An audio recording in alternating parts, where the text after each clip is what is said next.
Muy buenos días. En esta mañana saludamos una vez más a todos los hermanos y a todos los amigos que se unen a esta transmisión de nuestro devocional Volvamos a Dios. Para nosotros es un privilegio saber que usted saca este espacio y este tiempo para poder aprender de la palabra del Señor. Y para esta mañana continuar con un tema muy importante del que se ha venido hablando, el tema sobre el matrimonio. Nos acompaña nuestro hermano Adriano Rodríguez. Hermano, bienvenido nuevamente. Y bueno, antes de darle paso a usted para que nos comparta la enseñanza de esta mañana, yo quiero invitarle a que usted, por favor, si tiene la posibilidad de acompañarme a Mateo, capítulo 5, capítulo 5, versículos 31 y 32, lo haga. Vamos a estar leyendo bajo la bendición del Padre, del Hijo y la guianza del Espíritu Santo. Y dice: también fue dicho, cualquiera que repudia a su mujer, dele carta de divorcio. Pero yo os digo que el que repudia a su mujer, a no ser por causa de fornicación, hace que ella adultere. Y el que se casa con la repudiada comete adulterio.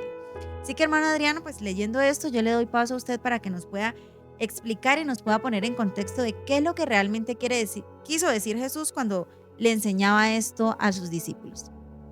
Bueno, muy buenos días para todos. Hermana Yurley, muchas gracias a todos los eh, seguidores de este espacio de Volvamos a Dios.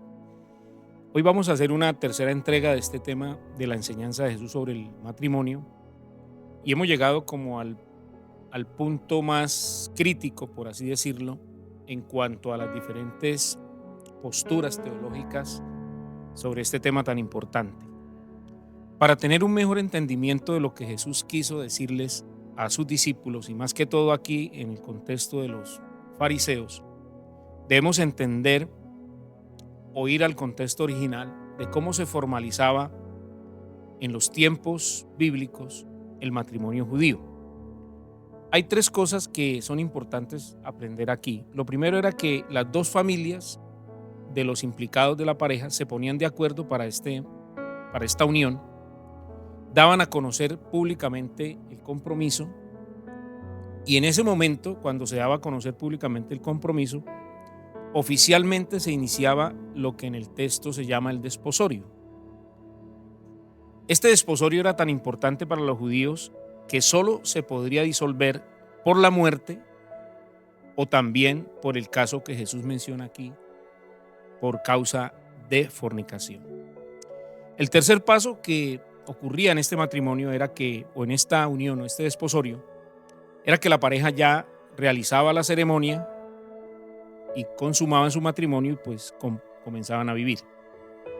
En este desposorio, que aproximadamente duraba un año, el joven se iba a preparar casa para donde iba a vivir con su esposa y la joven se iba también ese tiempo para prepararse con su mamá en los asuntos del hogar. Cuando el padre del joven verificaba que ya el novio tenía preparado todo, era cuando le daba la orden para que él fuese a buscar a su prometida y al final pues realizar esta unión matrimonial. ¿Qué más podemos aprender de estos tres puntos o las bases que tenían los judíos para un matrimonio? Esta es una verdad que nos enseña a nosotros dos cosas maravillosas en cuanto a Cristo y la iglesia. Lo primero es que como creyentes estamos desposados con Cristo. Pablo le dijo a los Corintios en su segunda carta, en el capítulo 11, verso 2, porque os celo con celo de Dios, pues os he desposado con un solo esposo para presentarlos como una virgen pura a Cristo. Esa misma figura del matrimonio judío, llamada desposorio, es la que hoy todo creyente en Cristo tiene con el Señor. Usted y yo y todos los creyentes en Cristo estamos desposados. Estamos en el desposorio con Cristo. Y así como el padre de la joven le decía a este joven que fuera a preparar lugar para su novia, la Biblia dice que Jesús se fue a preparar lugar para nosotros. En este momento Jesús es el novio que está preparando el lugar para su novia, la que será su esposa, la iglesia, y la iglesia que somos nosotros, la novia, nos estamos preparando y guardando en fidelidad para encontrarnos con nuestro novio, que es Cristo. ¿Qué otra verdad ilustra este desposorio judío? Recuerde que Dios siempre le enseña al hombre con cosas del diario vivir verdades espirituales, ¿sí? Y aquí está tomando el contexto del matrimonio judío, que nosotros debemos mirarlo también. Jesús lo dijo: voy a preparar lugar, ¿sí? Pero Jesús también dijo una verdad. En Mateo 24:36 dijo: pero el día y la hora nadie lo sabe, ni aun los ángeles de los cielos, sino solo mi Padre. Finalmente el Padre es quien le dirá a Jesús: vaya por su novia. Y esa es otra verdad que nadie la conoce. Solo el Padre sabe cuándo será ese momento en que Jesús, el novio, venga por su novia, que somos nosotros, la iglesia. Por eso debemos estar ¿qué? Preparados, así como esa joven tenía que prepararse para su esposo. Muy bien. Ahora, ¿por qué digo que llegamos al punto más crítico? Porque vamos a hablar hoy de la salvedad de separación, que recuerde que después del desposorio habían dos causas: fuera la muerte o fuera la fornicación, como lo dice el texto.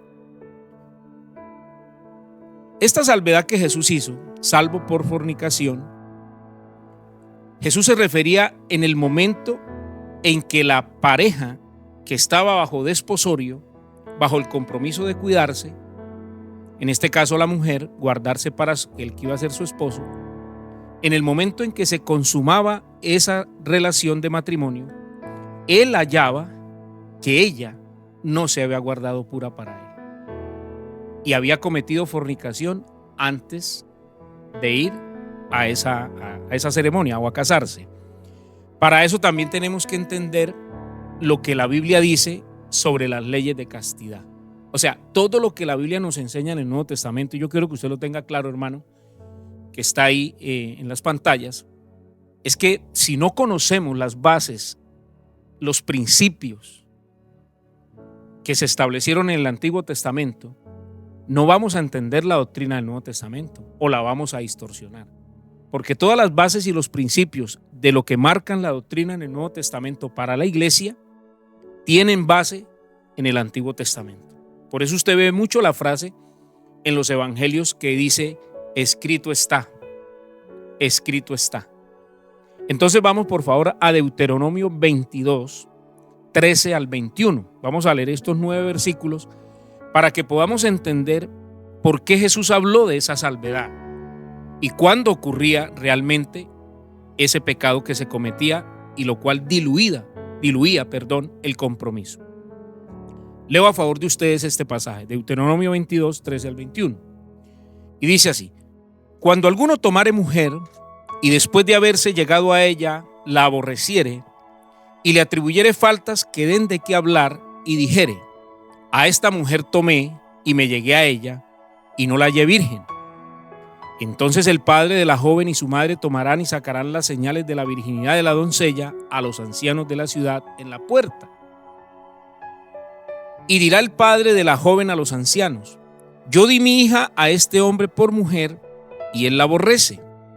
Y he aquí él le atribuye faltas que dan de qué hablar, diciendo: no he hallado virgen a tu hija. Pero ved aquí las señales de la virginidad de mi hija, y extenderán la vestidura delante de los ancianos de la ciudad. Entonces los ancianos de la ciudad tomarán al hombre y lo castigarán, y le multarán en 100 piezas de plata, las cuales dará al padre de la joven, por cuanto esparció mala fama sobre una virgen de Israel, y la tendrá por mujer, y no podrá despedirla en todos sus días. Mas si resultare ser verdad que no se halló virginidad en la joven, entonces la sacarán a la puerta de la casa de su padre y la apedrearán los hombres de su ciudad, y morirá, por cuanto hizo vileza en Israel, fornicando en casa de su padre. Así quitarás el mal en medio de ti. Y yo puedo parafrasear este último verso cuando dice: por cuanto hizo vileza en Israel, fornicando en casa de su padre mientras estaba en el desposorio. Es en esa fornicación que cometía la joven aquí, a la cual Jesús hace referencia en Mateo 5 y en Mateo 19. Si un judío dudaba de la castidad de su prometida, él tenía que traer la acusación formal ante los ancianos de la ciudad que juzgaban en la puerta, era el lugar donde ellos juzgaban. Los padres tenían el derecho también de defender la honra de su hija y por eso ellos guardaban ese ajuar de las vestiduras de la noche nupcial. Los padres eran los que de la joven preparaban eso y guardaban esas prendas preveyendo que había mucho avivato como lo hay hoy, ¿cierto?, que pretenden tomar la honra de una mujer y hacerla a un lado. De esos hay muchos, no solamente en Israel. Hoy muchos hombres deshonran mujeres, incluso cristianos, deshonran hermanas de la iglesia y después las hacen a un lado como si fuese un objeto. La verdad, esto delante de Dios es una falta demasiado grave. Bien, retomando lo que Jesús está diciendo en Mateo capítulo 5, en el verso 31 y 32, quisiera que fuéramos unos versículos más atrás. Yo sé que muchos van a decir, no es fácil, hay situaciones de vida, bueno, tantas cosas que pueden llegar a ocurrir o están ocurriendo en el mundo entero y en la iglesia del Señor con este tema. En Mateo 5, 29 y 30, Jesús, llevando esta misma conversación, versículos anteriores, dice así, lo voy a leer en la NTV. Por lo tanto, si tu ojo, incluso tu ojo bueno, dice aquí esta versión, te hace caer en pasiones sexuales, sácatelo y tíralo. Es preferible que pierdas una parte de tu cuerpo y no que todo tu cuerpo sea arrojado al infierno. Y si tu mano, incluso tu mano más fuerte, te hace pecar, córtala y tírala. Es preferible que pierdas una parte de tu cuerpo y no que todo tu cuerpo sea arrojado al infierno. Mi pregunta es, ¿por qué Jesús toma como ejemplo la mano derecha y el ojo izquierdo? Mirando esto a más profundidad, vemos que físicamente está comprobado, el ojo derecho tiene dominancia en la visión con relación al ojo izquierdo y la mano derecha tiene dominancia con relación en fuerza con relación a la mano izquierda. Jesús nos está diciendo, poniendo de ejemplo estas dos partes tan importantes del cuerpo humano, la vista derecha y la mano derecha, nos está diciendo que no importa qué tan profunda sea una relación que no esté bajo el contexto del matrimonio entre dos personas, que nos está diciendo, no importa cuál sea la circunstancia que se viva, con relación a la vida eterna, hay que hacer cualquier sacrificio que sea necesario. Hay que cortar cualquier cosa, por importante que se crea, por afectivamente unida que esté, que nosotros no tengamos que abandonar por guardar nuestro corazón delante del Señor. Ningún sacrificio humano será suficientemente grande para que una persona no abandone su pecado. Todo lo que estorbe su relación con Dios debe ser cortado. Hebreos capítulo 12, versos 3 y 4 nos aclara esta verdad que Jesús nos presenta en esos dos versículos. Dice, piensen en toda la hostilidad que soportó por parte de los pecadores. Así no se cansarán ni se darán por vencidos. Después de todo, ustedes aún no han dado su vida en la lucha contra el pecado. O sea, en la lucha contra el pecado y contra todo lo que contamine mi corazón, incluso yo tengo que estar dispuesto a luchar hasta la muerte. Jesús dijo que el que pierda su vida aquí, la ganará. Y si tenemos que abandonar cualquier circunstancia de la vida, hay que hacerlo. Y eso es lo que Jesús nos quiso enseñar en este pasaje. Bueno, hermano Adriano, y bajo todo el contexto que usted ha venido hablando, pues que sin importar lo afectivo o lo fuerte que sea el vínculo entre las personas que de pronto estén en esta condición, debe dejarlo sí o sí porque nada importa más que nuestra eternidad. ¿Cómo pueden las personas que de pronto nos ven, que nos escuchan y que quizás están pasando por estas situaciones, cómo pueden fortalecerse o no sé, cómo pueden hacer ellas para que puedan empezar a dejar de lado esa condición, dejar de vivir en esa condición que el Señor nos prohíbe?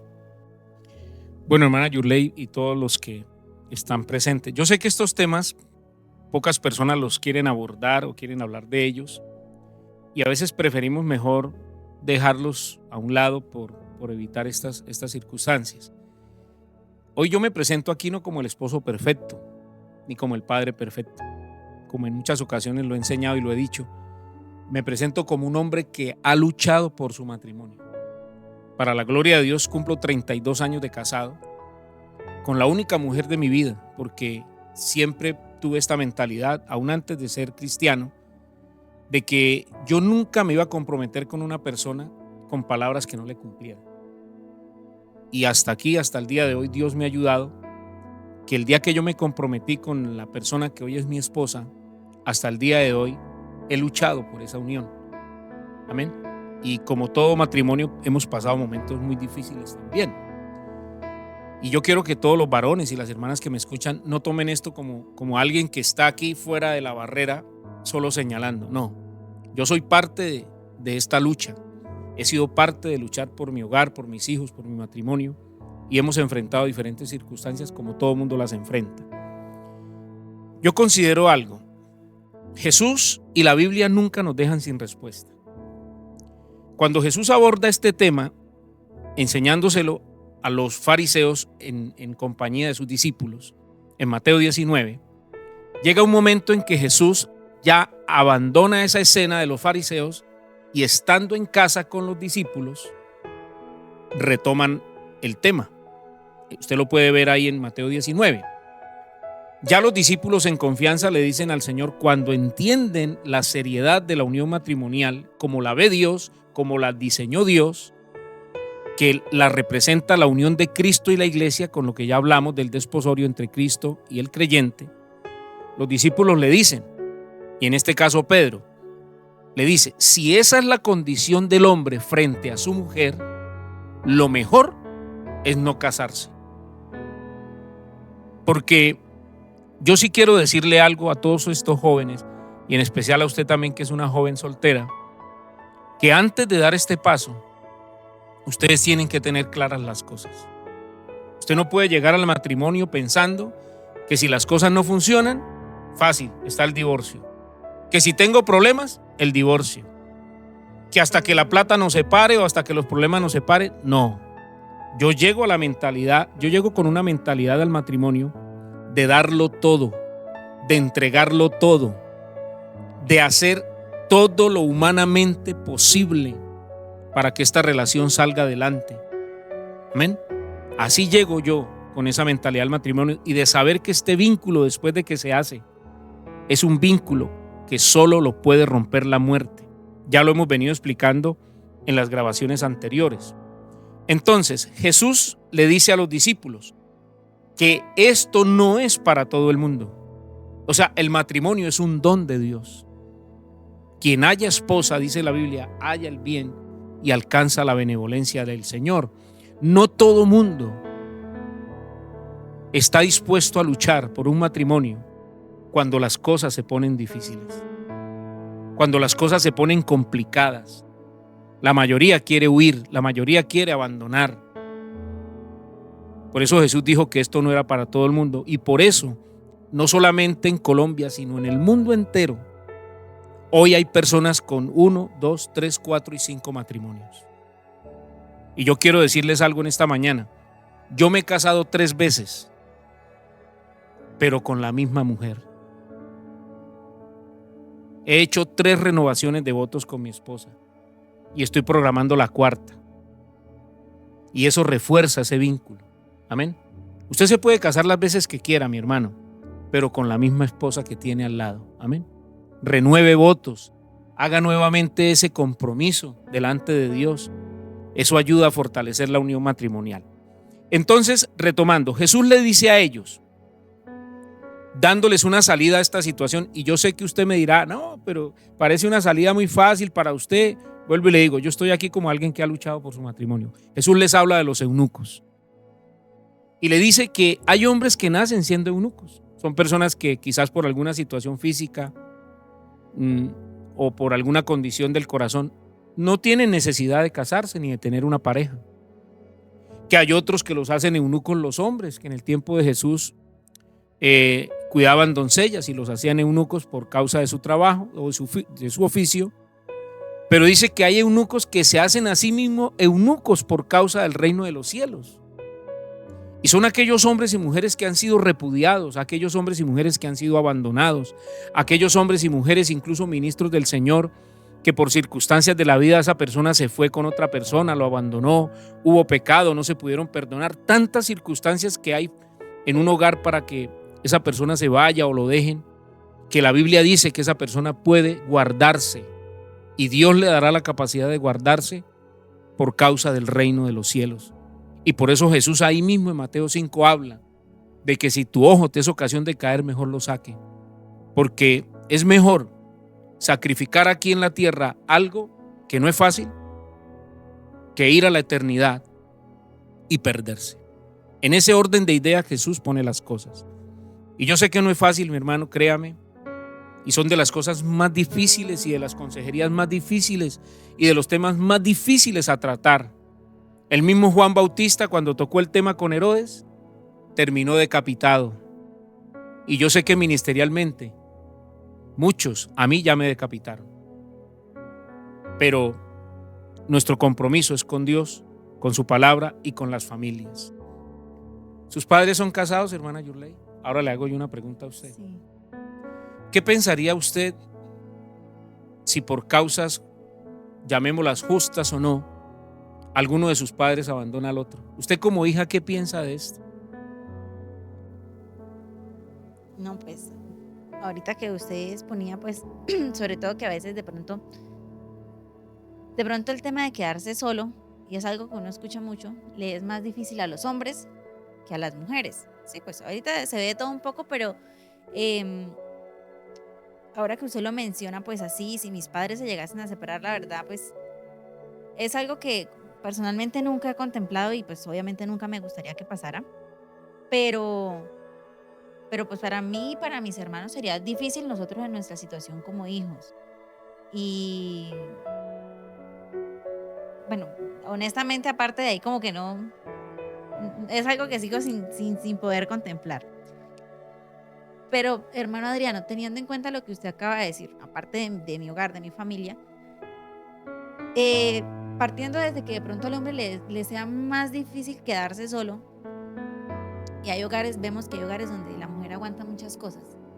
¿Qué se le puede decir a esas mujeres que de pronto aguantan y aguantan y aguantan y aguantan tanto y dices, pero es que este hombre me da una mala vida, es que este hombre es así conmigo, es que este hombre me ha sido infiel con tantas mujeres? Sí, y de pronto ella pues se considera en la capacidad, perdón, de quedarse sola, pero de pronto por amor a los hijos, por amor a un hogar, por amor a una familia, sigue ahí. No sé, ¿qué se le puede decir a una mujer que viva una situación de estas? Bueno, yo sé que esto es muy común, la verdad. Incluso en la iglesia del Señor, lamentablemente vemos estas situaciones. Yo les he compartido en muchas ocasiones que yo tuve muchas circunstancias difíciles con mi esposa. Y en una ocasión Dios me habló y me dijo que el que tenía que cambiar era yo. ¿Sí? Ahora, si vamos a la palabra, el hecho de que una persona sea casada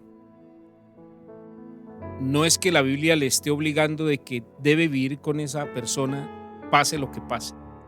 Me explico. La Biblia habla de que puede haber una separación de convivencia por causa de servidumbre. Eso lo dice Pablo en 1 Corintios 7. ¿Qué es ese caso de servidumbre? Lo que usted me acaba de comentar. Un hombre que maltrata a su esposa física, verbalmente. ¿Sí? Hablemos que si hay engaño, que si hay maltrato físico. Incluso hay mujeres que han perdido la vida, ¿cierto? Por causa de sus cónyuges, tratando de aguantar una situación que ya se vuelve al punto extremadamente difícil. La Biblia habla de esa separación de convivencia por causa de servidumbre. Una mujer o un hombre incluso no está obligado a vivir en servidumbre por causa de su lazo matrimonial, pero la Biblia dice que debe quedarse solo. ¿Sí? Que tiene dos opciones: quedarse solo y no soportar la servidumbre a la cual está siendo sometida o sometido, o reconciliarse con su cónyuge. Siempre habrá la posibilidad de la reconciliación? Claro que sí.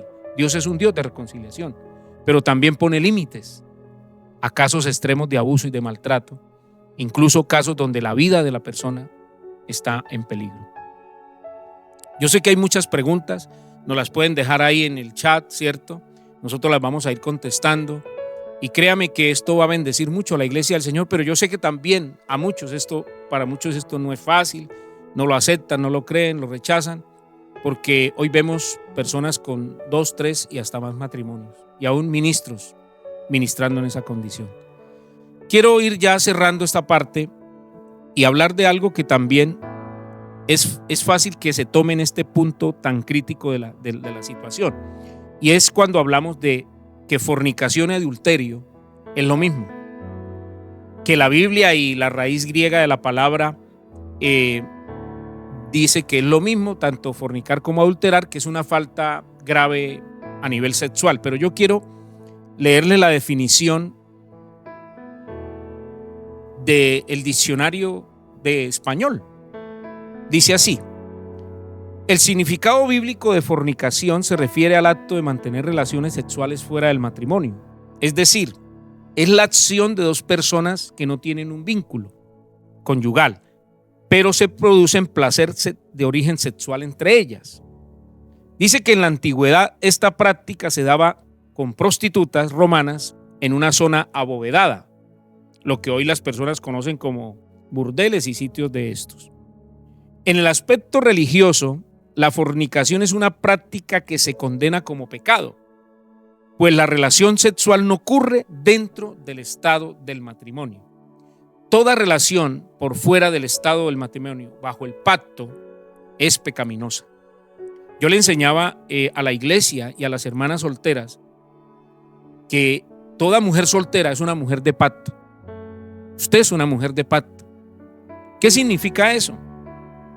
Que Dios quiere que usted no permita, y todos los hermanas solteras, que nadie abuse de su cuerpo o tenga contacto con su cuerpo si no hay un pacto de por medio. Amén.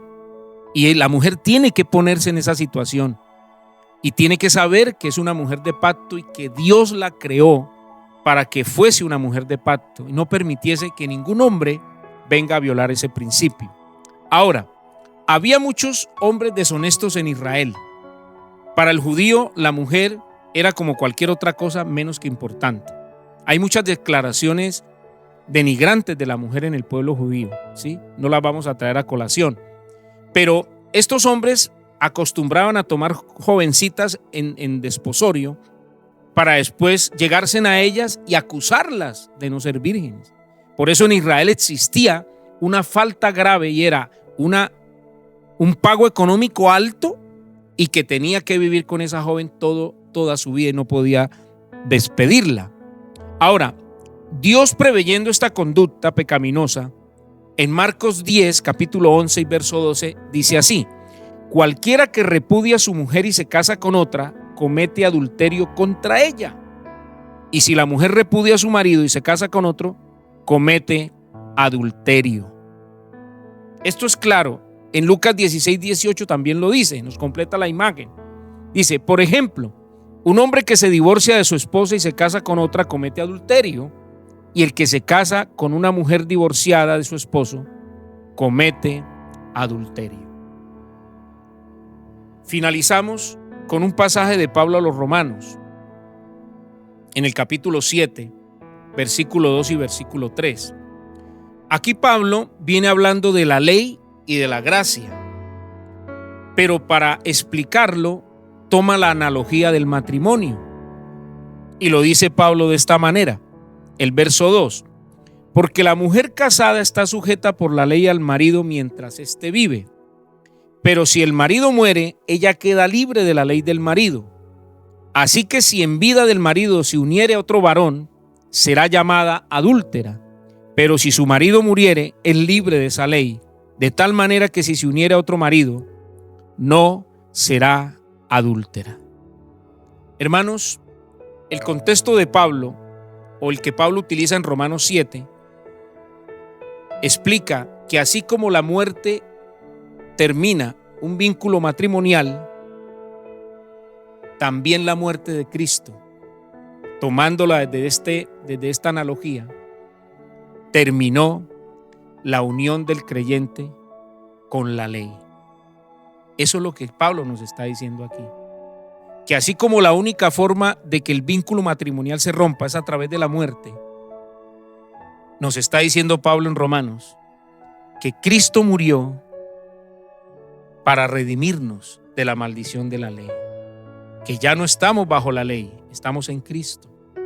Y es el ejemplo que Pablo toma para enseñarnos esta verdad. Yo sé que esta es una situación muy compleja y queremos seguir tratando este tema, si Dios nos lo permite, más adelante.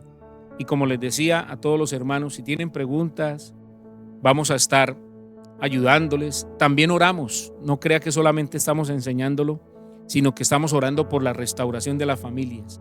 No hay nada imposible para Dios y Él puede restaurar cualquier condición matrimonial. Quiero concluir en esta mañana con un testimonio muy real. A nuestra congregación llegó una pareja y uno no sabe cómo llegan, en qué condición llegan las parejas a las iglesias. Tuvimos un encuentro de sanidad interior, esta pareja fue, y al regresar de este encuentro, él tuvo un sueño. Vino y se lo contó a nuestro pastor general, pastor Víctor Manuel Mancilla Rubio, y en este sueño aquel varón se presentaba frente al trono blanco y el ángel abría el libro de la vida y él no se encontraba escrito en el libro de la vida. Iba a ser lanzado al lago de fuego, pero en el sueño aquel hombre decía: yo soy cristiano, yo estoy escrito en el libro de la vida, yo soy salvo. Busque bien, le decía a este ángel. Y dice que el ángel buscó nuevamente y encontró un lugar donde él había estado escrito hace 20 años atrás. Él había sido borrado del libro. Dice que automáticamente despertó y entendió que hacía 20 años él había abandonado a su cónyuge y ahora vivía con la persona que no era su esposa. Y yo quiero decirle algo. Quizás muchos aquí le han aprobado esta condición. Quizás a muchos los han vuelto a casar con otra persona en vida de su cónyuge. Pero yo quiero decirle algo. El cielo también decide. El cielo también determina. Decisiones que se toman aquí sobre la tierra tienen repercusiones eternas. Y Moisés le dijo al Señor: no me borres de tu libro. El problema será cuando esa persona parta a la eternidad y enfrente la eternidad en una condición de pecado.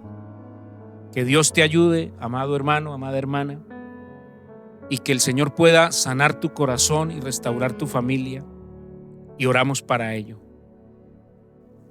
Amén. Bueno, hermano Adriano, muchas gracias por compartir una vez más esta tercera enseñanza sobre el matrimonio, sobre la importancia del matrimonio y de entender lo que realmente el Señor ha dejado establecido en cuanto a esto para la vida de todos nosotros.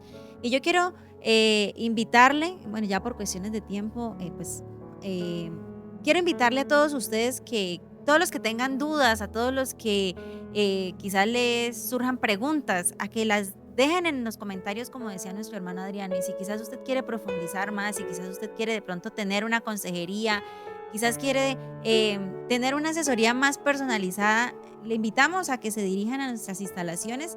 Les recordamos que estamos ubicados en la carrera 14B, número 45100. Somos la Iglesia Misionera Embajadores de Cristo.